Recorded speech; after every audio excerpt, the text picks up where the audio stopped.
നിങ്ങൾ എപ്പോഴെങ്കിലും ചിന്തിച്ചിട്ടുണ്ടോ എന്തുകൊണ്ടാണ് നമ്മൾ കുതിര ഉപയോഗിക്കുന്നത് പോലെ സീബ്രയെ ഉപയോഗിക്കാത്തത്? റൈഡിങ്ങിനാണെങ്കിലും വേറെ പല ആവശ്യങ്ങൾക്കാണെങ്കിലും നോക്കാം. ഒന്നാമത്തെ കാരണം ഇവിടെ ടെമ്പറമെന്റ് ആണ്. ഒന്നെങ്കിൽ ഇവർ പെട്ടെന്ന് അഗ്രസീവ് ആവും, അതല്ലാന്നുണ്ടെങ്കിൽ പേടിച്ച് ഓടിക്കളയും. അതിനുള്ള ഒരു കാരണം ഇവരുടെ സ്ഥലം എന്ന് പറയുന്നത് ആഫ്രിക്കയാണ്.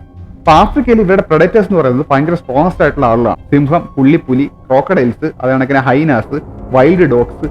അപ്പം ഇവരിൽ നിന്നെല്ലാം രക്ഷപ്പെടാനായിട്ട് രണ്ട് മാർഗ്ഗമേ ഉള്ളൂ. ഒന്നെങ്കിൽ അവരെ ആക്രമിക്കുക, അതല്ലെന്നുണ്ടെങ്കിൽ അവിടുന്ന് സ്പീഡിന് ഒഴിഞ്ഞു മാറുക. അപ്പൊ രണ്ടും നമുക്ക് പ്രശ്നമാണ്. അറ്റാക്ക് എന്ന് പറയുമ്പോൾ ആദ്യം പറയാനുള്ളത് ഇവരുടെ കിക്കാണ്. മൃഗങ്ങളിൽ വെച്ചിട്ട് ഏറ്റവും സ്ട്രോങ്ങസ്റ്റും പവർഫുൾ ആയിട്ടുള്ള കിക്ക് സീബ്രയുടേതാണ്. അപ്പം ഇവർ ഒരു അടി അടിക്കുകയാണെന്നുണ്ടെങ്കിൽ സിംഹത്തിന്റെയോ അല്ലെങ്കിൽ ഹൈനയുടെ ഒക്കെ ഈ താടി ഉണ്ടല്ലോ അത് ചെതറിപ്പോവും. ആ രീതിയിലുള്ള അത്രയും പവർഫുള്ളും സ്ട്രോങ്ങും ആയിട്ടുള്ള അടിയാണ് ഇവരുടേത്. ഇനി അതല്ലാന്നുണ്ടെങ്കിൽ കടിക്കുക എന്ന് പറയുമ്പോൾ ഇവരുടെ ജോ നല്ല മസ്കുലർ ആണ്. അത് മാത്രമല്ല ആൺ സീബ്രയുടെ പല്ല് നല്ല ഷാർപ്പാണ്. ആ ഒരു ഫ്ലഷ് കടിച്ചു വെക്കാനും വേണമെങ്കിൽ എടുത്ത് കുടയാനുള്ള ശേഷി അവരുടെ ആ ഒരു ജോസിനുണ്ട്. ഒരു എക്സാമ്പിൾ പറയുകയാണെങ്കിൽ പിറ്റ്ബുൾ ഡോഗിന്റെ കേസ് എടുക്കാം. അത് നമുക്കറിയാം, കടിച്ചു കഴിഞ്ഞാൽ വിടാത്ത പട്ടിയാണ്. ആ രീതിയിൽ നമുക്ക് വേണമെങ്കിൽ ട്രെയിൻ ചെയ്തെടുക്കാം. ഇവന്റെ ബൈറ്റ് ഫോഴ്സ് എന്ന് പറയുന്നത് 235 തൊട്ട് 250 PSI വരെയാണ്. പക്ഷേ സീബ്രയുടേതായിക്കോട്ടെ 450 തൊട്ട് 500 PSI വരെ പോകാൻ സാധ്യതയുണ്ട്. അപ്പൊ നമ്മൾ കയ്യൊക്കെ കൊണ്ട് വെക്കുകയാണെങ്കിൽ വിരലൊക്കെ അമ്മമാർ വേണമെങ്കിൽ കടിച്ചെടുത്തുകൊണ്ട് പോയി കളയും. അത്രയ്ക്ക് നല്ല ഫോഴ്സ് ഉണ്ട്. അത് മാത്രമല്ല ഇവറ്റുകൾ ഈ ലയൺസിനെയും ഈവൻ ക്രോക്കഡൈൽസിനെയും വരെ ഇമാര് കടിച്ചു കളയും. ആദ്യമായിട്ടാണ് നിങ്ങൾ ഈ ഒരു ചാനൽ കാണുന്നതെന്നുണ്ടെങ്കിൽ ഒന്ന് സബ്സ്ക്രൈബ് ചെയ്തേക്കണേ. ഇപ്പൊ നമ്മൾ പറഞ്ഞത് അവിടെ അറ്റാക്ക് ചെയ്യാനുള്ള ടെൻഡൻസിയാണ്. രണ്ടാമത്തത് ഇവർക്ക് അവിടുന്ന് പെട്ടെന്ന് ഓടി പോകാനുള്ള ടെൻഡൻസിയാണ്. ഫോർ എക്സാമ്പിൾ ത്രെറ്റ് തോന്നിക്കഴിഞ്ഞാൽ ഇവറ്റുകൾ കണ്ടപടി ഓടിക്കളയും. അപ്പോൾ ഇപ്പം നമ്മൾ അതിനെ ടൈം ചെയ്ത് അടിക്കാന്നിരിക്കട്ടെ, ഇപ്പോൾ ഡൊമസ്റ്റിക്കേറ്റഡ് ആക്കി വെച്ചാൽ പോലും ഇവറ്റുകൾ എന്തെങ്കിലും ഒരു ത്രെറ്റ് തോന്നിക്കഴിഞ്ഞാൽ അപ്പടി നമ്മളെ തറയിട്ടുകൊണ്ട് ഓടിക്കളയും. കുതിരയെ കണക്കല്ല. അപ്പോൾ ഈ പറഞ്ഞതുപോലെ ഇത്രയും വലിയ പ്രൊഡക്റ്റേഴ്സിന്റെ കൂടെയാണ് ഇവറ്റുകൾ താമസിക്കേണ്ടത്.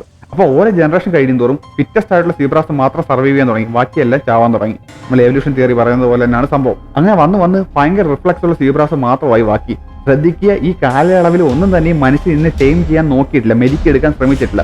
ഇനി അങ്ങനെ നോക്കിയായിരുന്നുണ്ടെങ്കിൽ കുതിരയൊക്കെ പോലെ തന്നെ നമുക്ക് ഏറ്റവും നല്ല വീടുകളെ കിട്ടിയേനെ. അതിൻ്റെ അർത്ഥം സീബ്ര ആരും വളർത്തുന്നില്ല എന്നല്ല, വളർത്തുന്നുണ്ട്, പക്ഷേ എക്സ്ട്രീം റയർ ആണ്. അത് മാത്രമല്ല വളരെയധികം ഡേഞ്ചറാണ്.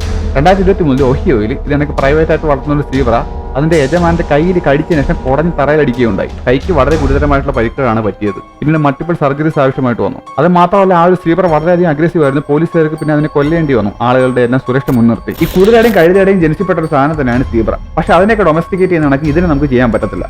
അതിനുള്ള ഒന്നാമത്തെ കാരണം ഇവരുടെ നല്ല ഇന്റലിജന്റ് ആണ്, പക്ഷെ പറഞ്ഞാൽ അനുസരിക്കത്തില്ല. അപ്പോൾ കുതിരയൊക്കെയാണെങ്കിൽ ചെറിയ കമാൻഡ്സ് പറഞ്ഞാൽ കം സ്റ്റോപ്പ് എന്നൊക്കെ പറഞ്ഞു കഴിഞ്ഞാൽ അത് നമുക്ക് പഠിപ്പിച്ചെടുക്കാൻ പറ്റും, അത് അനുസരിക്കും. ഈ സീബ്രയും പഠിപ്പിച്ചെടുക്കും, അത് പെട്ടെന്ന് മനസ്സിലാക്കി എടുക്കും, പക്ഷെ അവൻ അനുസരിക്കത്തില്ല. അവൻ അടുത്ത നിമിഷം എന്ത് ചെയ്യുമെന്ന് ആർക്കും പറയാനും പറ്റത്തില്ല. അതുകൊണ്ട് തന്നെ ഈ കാലയളവിൽ ഒന്നും തന്നെ മനുഷ്യന്മാർ ഇവറ്റുകളെ ടൈം ചെയ്തെടുക്കാൻ നോക്കിയിട്ടില്ല. അത് മാത്രമല്ല റൈഡിങ്ങിന് പറ്റിയൊരു ബോഡിയല്ല ഇവറ്റുള്ളത്. ഭാരം വഹിച്ചുകൊണ്ട് അധിക ദൂരം പോകാനൊന്നും ഇവറ്റുകളെ കൊണ്ട് പറ്റില്ല. അത് മറ്റൊരു പ്രശ്നമാണ്. പക്ഷെ പ്രധാന പ്രശ്നം ഇതൊന്നുമല്ല. മെയിൻ പ്രശ്നം ഇവറ്റുകളുടെ ടെമ്പർമെന്റ് തന്നെയാണ്. ഇത് കണക്കുള്ള വിചിത്രമായിട്ടുള്ള സംഭവങ്ങൾ അറിയാൻ നിങ്ങൾക്ക് താല്പര്യം ഉണ്ട് എന്നുണ്ടെങ്കിൽ തീർച്ചയായിട്ടും സബ്സ്ക്രൈബ് ചെയ്തേക്കണേ.